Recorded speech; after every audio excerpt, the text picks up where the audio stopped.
man spent 3.5 years with him. He was also betrayed as a price of a slave.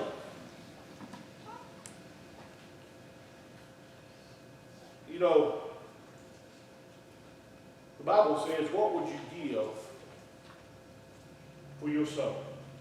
What is the worth of a soul? Is 30 pieces of silver enough for a soul?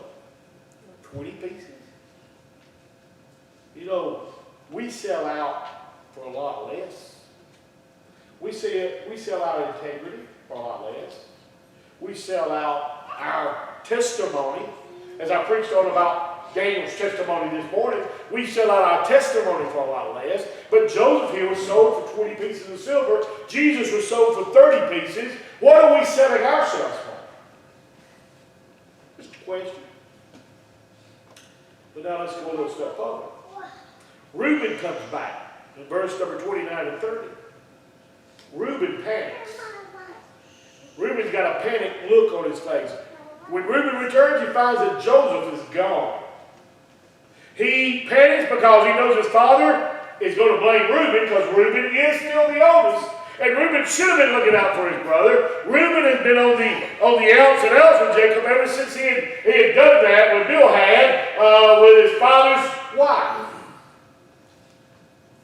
So Reuben is in a panic. What are we going to do? What do? They devised a plan.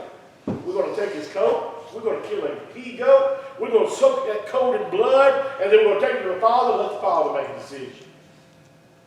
Because when Jacob said he's been torn by a wild beast. Jacob's the one that said that, not really the brother. They said, is this your son's coat or not? And he looked at it, and he seen all the blood, and he just decided that a wild animal out there got a hold of him and killed him, and now his son is now dead. And the brothers didn't say anything. Reuben didn't even speak up and say, no, that's not what happened. None of them spoke up. And what happens? Jacob gets in despair. Verse 31 through verse 35. Because in verse 31, the scheme has already been set. These brothers conspire together. And by the way, when you tell a lie, you know what happens? You got to tell another lie, and another lie, and another lie to make sure the ruse keeps going on. When we could tell the truth, but a lie is so much easier to tell. You ever been around somebody that can take this much lie and make it this big? I got family members I won't even hang out with because of that. They can take the lie this big. You know, I can cut my finger by the time I made it round and around the family, I done cut off a hand. And then when I show back up at a family gathering, I heard you lost your hand. Yeah, I lost it, but I found it under the car. See, what we need to realize is the truth is the truth and a lie is a lie. And when you tell a lie, you've got to back it up with another lie and another lie. And all these brothers had to come together to propitiate this lie to be able to tell their father. And that lie had to go on for years and years. Verse 32. There is no compassion for the father in their words. They bring this blood-stained coat. They asked him to identify it. These men have no heart. These men, they're nothing but they're all out for themselves. They're all out for their own advancement in the family. They're not worried about what their dad is feeling. They just bring it, plop it down and say, is this Joseph's coat? They didn't think about his feelings. They didn't think about Jacob's sorrow. Because in verse 33 to verse 35, Jacob recognizes the coat. He knows it belongs to Joseph because he gave it to him. And immediately assumes his son is dead. And he begins to weep and cry about his son's death. These cold, callous men have broken their father's heart. And they don't even care. It's sad when that happens. We're living in a society today that don't care anymore. You watch the news enough, you'll find out we're living in a society that don't care. We're living, matter of fact, I was telling somebody the other day at the office, I said, what's sad today is you watch TV enough, you see people enough out in public, you find out it's all about self and never about others. We're so worried about ourselves that we don't think of others. What did Jesus say to the greatest commandment? To love the Lord thy God with all thy heart, thy mind, thy soul, and thy being, and to love others as ourselves. We quit loving others and we begin to love self. And that's what happened in this case. Jacob is given the bad news, his sorrow, but the brothers shame here in verse 35. These hard-hearted men, they look at their dads and their hypocrisy. They try to comfort their dad for his grief, but they don't tell him the truth. Not a single one of these cowards had the courage to stand up and tell Jacob the truth. Your son's not dead, he's been sold. He lived every day the rest of his life with grief. They lived every day of their lives with guilt. I don't know about you, but guilt can eat you up. And you've got to perpetuate that lie with another lie and another one. And then every time they probably looked at their father and saw his grief, maybe it tore at their heart a little bit more. That's the power of guilt. It will eat you up with the problem until it is dealt with. The best thing you and I can do about our wrongs is to make them right if we can. That's right. To get them right, we need to apologize to people we have offended. We need to restore that that we have taken. We need to get honest about our sins. And the only way we're going to get rid of guilt is to come clean with it. See, this is the sad story of Joseph as from here out, he was thrown into the pit. And in verse 36, he was sold to Potiphar. And next week, we'll begin looking at Potiphar's house and what happens next. Because Joseph, he goes from one thing to the other. What's amazing today is don't ever think you're not going to be in a storm. To live the Christian life means you're going to be in a storm at one time or the other. You're going to have things happen in your life you don't agree with. You'll have things happen in your life you don't understand, and you may cry out to God. It doesn't say Joseph ever griping, moaning, or groaning. But I want to tell you, we probably would have. We probably would have moaned, groaned, griped, and said, Lord, why me? I'm serving you, God. Why is this happening? Back when my little brother died of leukemia, I blamed myself. Because I didn't pray like I thought I should have.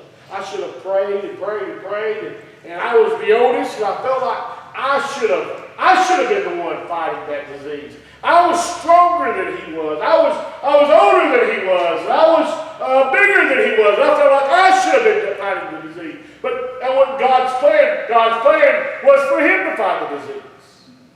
And I would have been praying night after night for God to heal him, to take it away, to cure that cancer. And then one day, I quit praying because he was in remission. And I thought it worked. I didn't thank God for it. I didn't keep praying for his healing. A few months later, we was woke up in the middle of the night. He was in Scottish Rite, dying. I got down to Scottish Rite just in time for him to die. And I remember standing there as a young boy, crying, blaming myself because I quit praying the way I should. And I blamed myself for a pretty good while.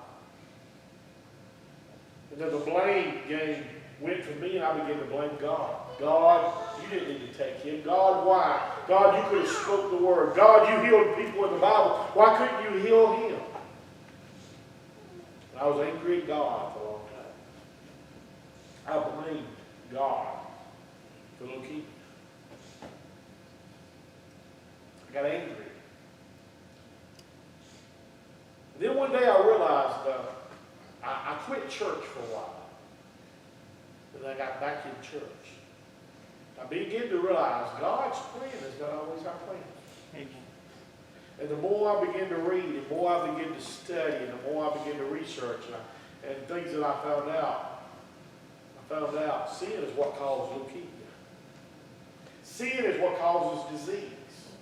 Sin is what causes murders, and lying, and cheating, and stealing, and hatred, and all these things. And I finally realized God had a plan. And I needed to fall in line with that plan. I finally realized, if God would have took my little brother home, he might have ended up in jail one day. He might have ended up in alcohol. He might have ended up in drugs. There's no telling what might have happened. God took him home before all that took place. Thank God I'll see him again. Amen. I'll see him in heaven. Just like these brothers did to Joseph, we need to realize God's got a plan. Yes. And we may not be running straight down the road. Sometimes God may take us over here into a pit. And as we're looking up from that pit, we wonder, God, how did I get here? How am I going to get out of this pit? And before you know it, God's got you out of the pit, but now you're over there serving Potiphar, and you wonder what's going to take place next. God's still in control. I'm glad God said he'd never leave us nor forsake us.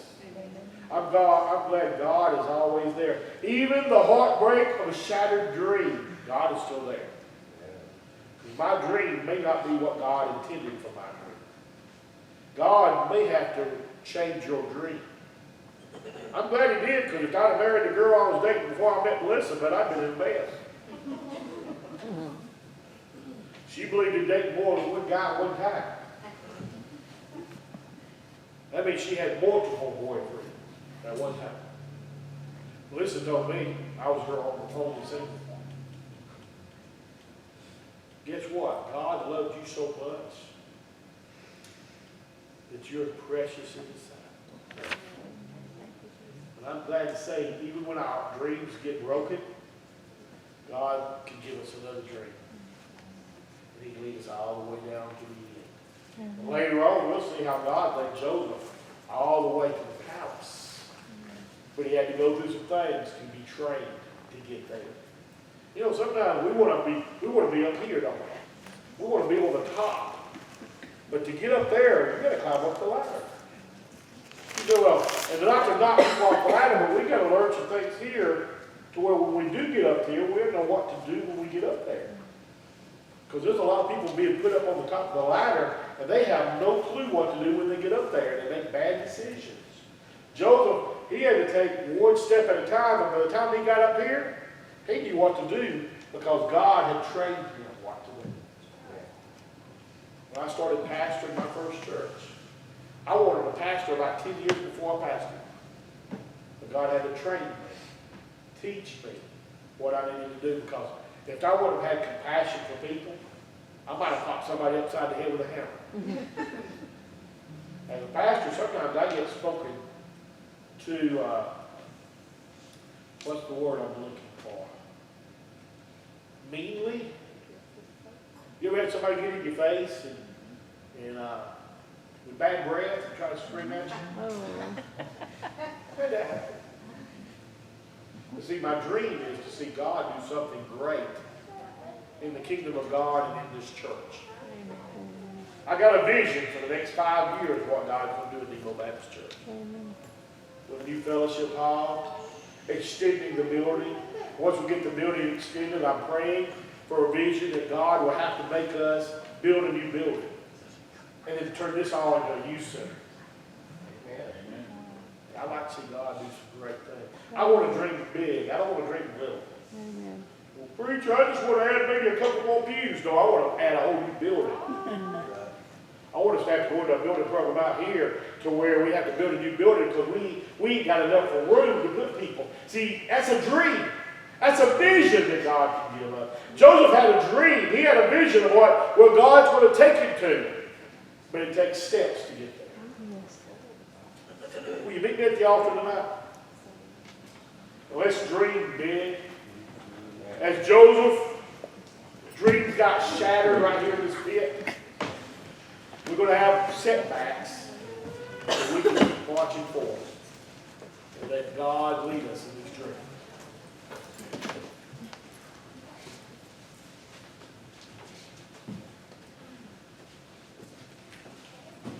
Brother Roger, would you lead us in prayer, brother? Lord, as we come to you tonight, thankful for an opportunity to be in your house, Lord. Thankful for the message we've heard. Lord, as we see what Joseph was going through, Lord, and the troubles and the trials, Lord, and as we put that in our life, we'll see how you use things in our life, Lord, to strengthen us, to draw us closer to you, and to teach us compassion, Lord, and how to deal with others. Lord, we just pray that you continue to work in our lives, Lord, and that you'd work here at Depot Baptist Church and continue to draw in guests, Lord, that we might be a light in this community, Lord, and we might see souls getting saved, Lord. I pray you just continue to guide us all, Lord, that you keep us safe. I pray for the sick, Lord, and the needy. Lord, most of all, I pray for the lost. Please go with us, keep us safe, guide us in everything we do. Lord, help us be sensitive to your guidance in our life, Lord. Let us use that Holy Spirit you provided. Lord, we just love you and praise you in Jesus' name. Amen. Amen. Don't forget Wednesday night service at 7 o'clock. Next Sunday, bring somebody with you. Let's go up the house again. It was this morning. And next Sunday night, we'll be meeting at Brother David Hardy's house at 5 o'clock for a cookout, for a party, 12 parties. So that's next Sunday night at 5. So let's grab a drink of water and choir, come on up, let's pray.